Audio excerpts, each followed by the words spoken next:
If you want to import Pro Mode preset on the Xiaomi 17T or 17T Pro, then first of all, we're gonna go to the camera.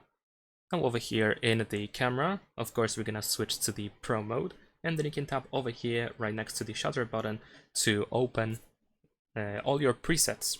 Now to import a preset, you should be able to use this plus button that we have on the right side, and then we have the import option.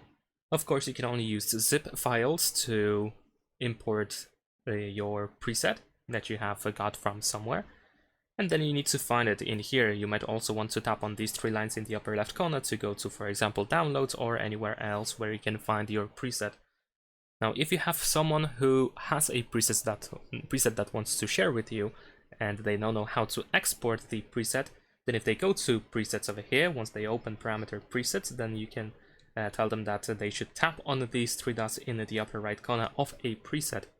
And then you have this icon here, this rectangle with an arrow. So this is how we can export the preset. As you can see, this is indeed the zip format, and you should be able to, or they should be able to send it to you. And that's pretty much it. Leave a like and subscribe.